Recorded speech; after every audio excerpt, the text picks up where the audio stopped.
इस प्रॉब्लम में हम प्रॉब्लम डिस्कस करेंगे, problem based on one dimensional heat equation. Question क्या है हमारा, find the temperature in a bar of length 2। यानी हमारे पास कोई एक बार गिवन है जिसकी लेंथ 2 है x इक्वल टू, और ये है x equal to 0 at the initial starting point of the bar, whose ends are kept at 0, यानी u इज इक्वल टू 0 है, u इज इक्वल टू 0 है एट एनी टाइम t पे, and the lateral the surface insulated if the initial temperature is this। तो इसमें क्या होगा कि बाद में जब हमारे पास इसमें u में जो चेंजेस आएंगे, ठीक है, वो क्या होंगे, x कॉमा 0 होंगे। कब, जब इसकी वैल्यू क्या होगी, sine pi x upon 3 plus 3 sine 5 pi x upon 3, ये आएगा।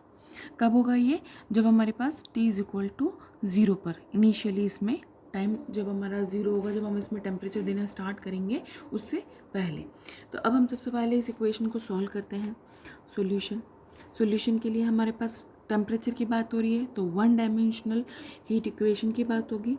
वन डायमेंशनल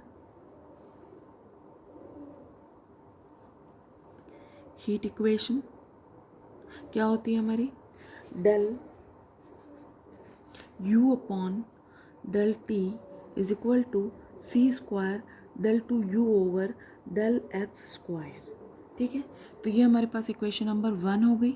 अब इस इक्वेशन का जो पॉसिबल सॉल्यूशन है वो क्या है, u is equals to x और t, क्योंकि u डिपेंड कर रहा है x और t पे। तो अब हम इसका सॉल्यूशन निकालेंगे, तो हमारे पास 3 तरह से निकालते हैं, जैसे हमने इससे पहले किया था। तो पहले तो इन वैल्यूज़ को इसमें पुट करते हैं, तो हमें मिलता है x t dash is equal to c square x double dash t. इसको जब हम आगे सॉल्व करेंगे तो हमें इससे मिलता है x double dash upon x is equal to t dash upon t और 1 अपॉन सी स्क्वायर, ये हमें मिल गया इससे। तो अब यहाँ पे जब हम देख रहे हैं कि ये हमारे पास आ गया फंक्शन इज इक्वल्स टू, अब हम k एज्यूम करते हैं, k हमारे यहाँ पे कोई कांस्टेंट है। अब इस कांस्टेंट की वैल्यू हमारी क्या हो सकती है, पहला case when k is equal to positive, k is equal to negative और k इज इक्वल टू 0। तो पहला केस हम डिस्कस कर रहे हैं k is equal to p square से, तो उस केस में x double dash upon x is equal to 1 upon c square t dash upon t is equal to p square. तो हमारे पास फर्स्ट और लास्ट टर्म को हमने यूज़ किया, इसको और इसको, तो क्या आ गया हमारे पास ये, दिस इम्प्लाइज हमारे पास आया x double dash minus of p square x is equal to 0, second order differential equation बन गया। इससे हमने ऑक्सिलरी इक्वेशन बनाई, तो हमारे पास आता है m square minus p square is equal to 0। That means m is equal to आपके पास कितना आ गया, plus minus of p which is real and different. तो हमारे पास x इज इक्वल टू कितना आया, c1 e raise to power of p x plus c2 e raise to power of minus of p x. फिर इस तरह से हम अब इस वाले पार्ट को और इस वाले पार्ट को लेंगे, यानी 1 upon c square t dash upon t is equals to p square. तो अब हम इसको सॉल्व कर रहे हैं, तो हमारे पास कितना आ रहा है, t dash is equal to c square p square upon t. तो इसको हमने सॉल्व किया तो हमें मिला log of t is equal to c square p square t plus log of c3, क्योंकि c1 c2 हम ले चुके हैं काम में। तो इस इक्वेशन से हमें क्या मिला, log of t upon c3 is equal to c square p square t. ये लॉग ऑफ c इधर आया तो माइनस में हो गया, log m minus log n is equal to क्या होता है, लॉग m अपॉन n। तो यहाँ से हमें t इज इक्वल टू मिला c3 e raise to power c square p square t, ये आ गया हमारे पास। तो इससे जो हमारा सॉल्यूशन बनेगा, यानी अगर हम सेकंड इक्वेशन में पुट कर रहे हैं x और t की वैल्यू, तो u x comma t is equal to हमें क्या मिला, c1 e raise to power p x plus c2 e raise to power minus of p x multiplied by किसके हो गया, ये c3 e raise to power c square p square of t के। ठीक है, अब हम सेकंड पार्ट लेते हैं इसका। एक सॉल्यूशन इसका ये मिला, हमने इसको इक्वेशन नंबर 3 मार्क कर दिया।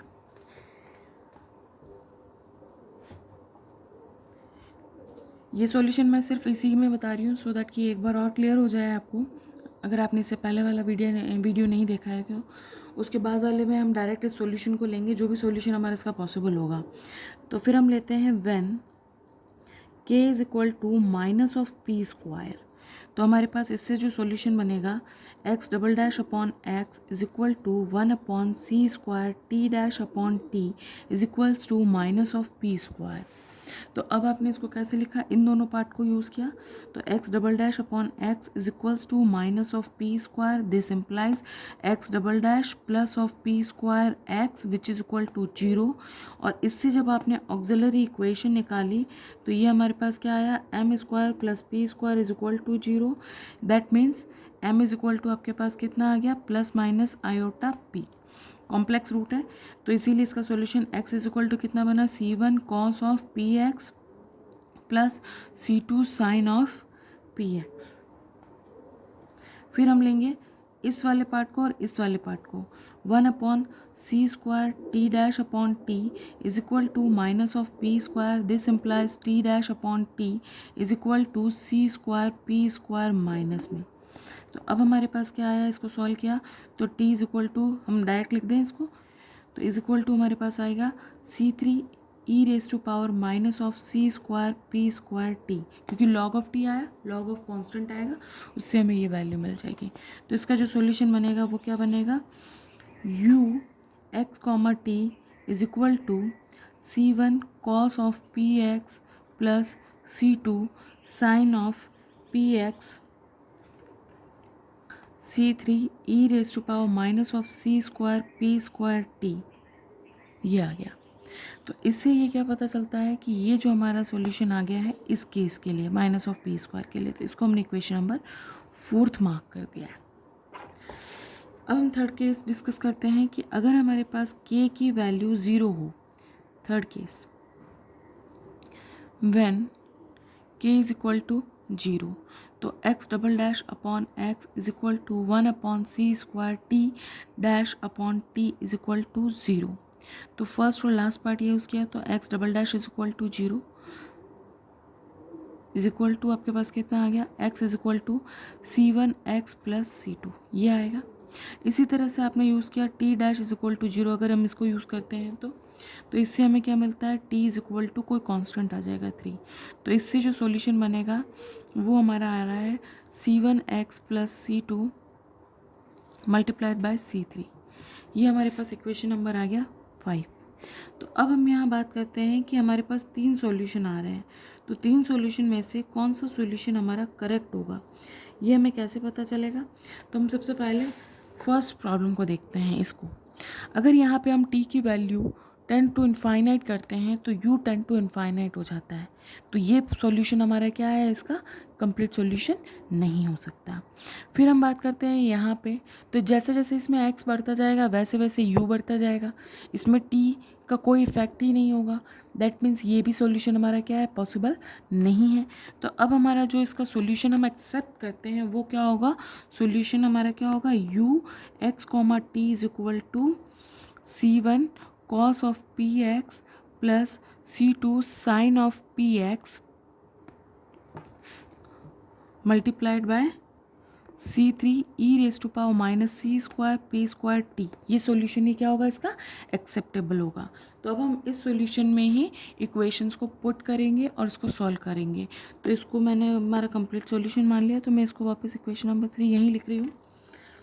तो अब हमारी कंडीशंस क्या थी, पहली कंडीशन कि जब हमारे पास x की वैल्यू 0 है तो u 0 है, इसको यूज़ कर रहे हैं इन इक्वेशन फर्स्ट। तो हमारे पास 0 इज इक्वल टू कितना आया, c1 कॉस 0 की वैल्यू हो गई 1 प्लस c2 साइन 0 की वैल्यू हो गई 0, तो 0। फिर आपके पास आया c3 e raise to power minus c square p square of t. ठीक है, तो अब इसके अकॉर्डिंग अगर हम देखते हैं तो मैंने आपको इससे पहले वेव इक्वेशन के केस में भी बताया था कि हम कांस्टेंट की वैल्यूज़ को कैसे फाइंड आउट करते हैं या किस कांस्टेंट की वैल्यू को इज इक्वल टू 0 पुट करते हैं।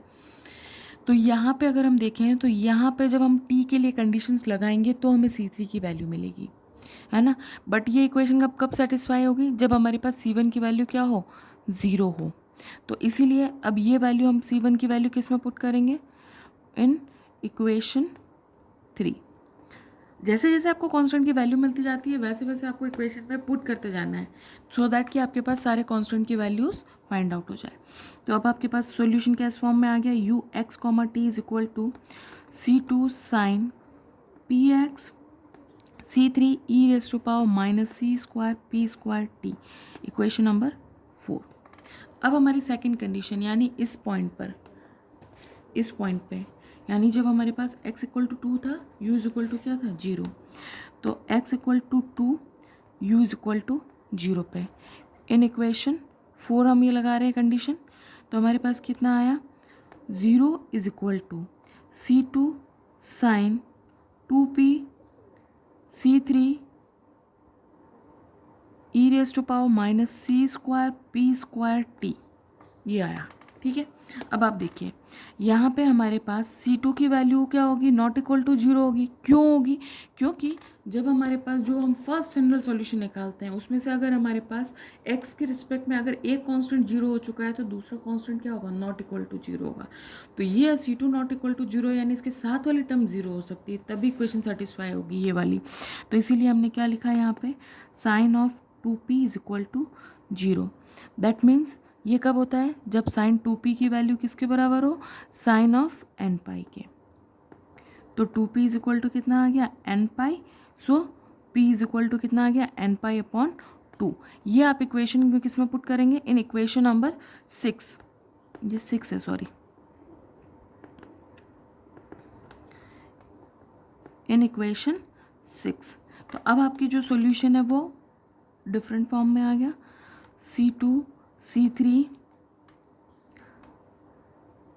ई raise to power minus of c square p square था, तो कितना हो गया ये, n square pi square upon 4 t sine n pi x upon 2, इस फॉर्म में आ गया।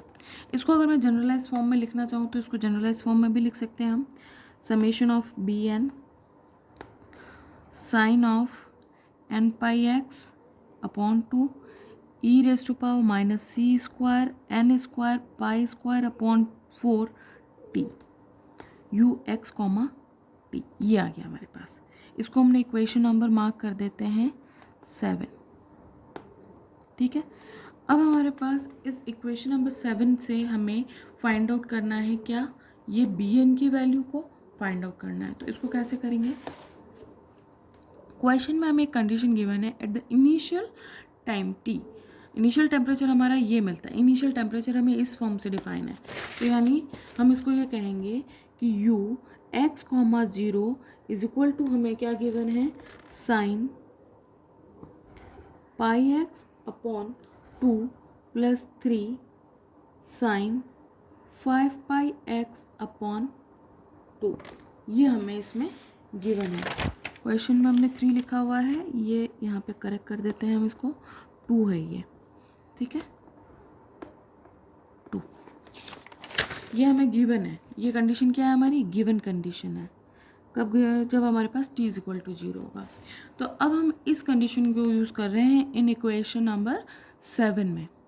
तो हमारे पास कितना आएगा, देखिए, sine pi x upon 2, sorry pi, ये पाई एक्स के अपॉन में ये 2 plus 3 sine 5 pi x upon 2 is equals to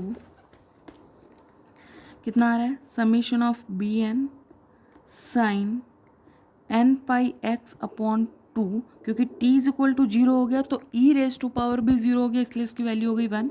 तो अब यहाँ से हम कंपेयर करेंगे, तो यहाँ से हमारे पास n इज इक्वल टू अगर 1 होता है, n की वैल्यू मैं यहाँ 1 पुट कर दूँ तो ये हो गया साइन पाई एक्स, यानी यहाँ पे क्या हो गया, b1।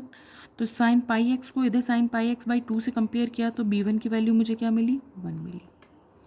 इसी तरह से अगर मैं यहाँ पे n की वैल्यू 5 पुट करूँ यानी b5, तो मुझे यहाँ पे इससे कंपैरिजन मिलेगी, यानी B5 इज इक्वल टू मेरे पास आएगा 3, कब, जब n इक्वल टू 5 होगा। अदरवाइज जो मेरी वैल्यू है B2, B3, B4, B6, ये सारी वैल्यू क्या हो गई, 0। तो मेरा सॉल्यूशन अब किस फॉर्म में आ गया, u of x comma t is equals to B1 1 है, 1 पुट करेंगे आप, फिर दूसरी वैल्यू आप क्या पुट करेंगे यहाँ पे सॉल्यूशन में, sine pi x upon 2 e raise to power minus of c square n square pi square upon 4t। ये आया फर्स्ट, तो हमारे पास सॉरी n की वैल्यू तो हम 1 पुट कर चुके हैं तो n हट जाएगा यहाँ से। फिर हमारे पास +3 sine 5 pi x upon 2 e raise to power minus c square, n की वैल्यू अब हमारे पास यहाँ कितनी थी 5, 5 का स्क्वायर कितना हुआ 25, तो सी स्क्वायर बाद में लिखेंगे 25 c square pi square t upon 2। ये हमारा क्या आ गया, इसका कंप्लीट सॉल्यूशन आ गया। तो इस तरह से हम सॉल्यूशन को फाइंड आउट करेंगे, ठीक है। ये हमारा इसका सॉल्यूशन। अभी हम और 2 से 3 प्रॉब्लम और डिस्कस करेंगे, तो उसके लिए हम शॉर्ट वीडियोस बनाएंगे, तो वो प्रॉब्लम मैं नेक्स्ट वीडियो में डिस्कस करूँगी।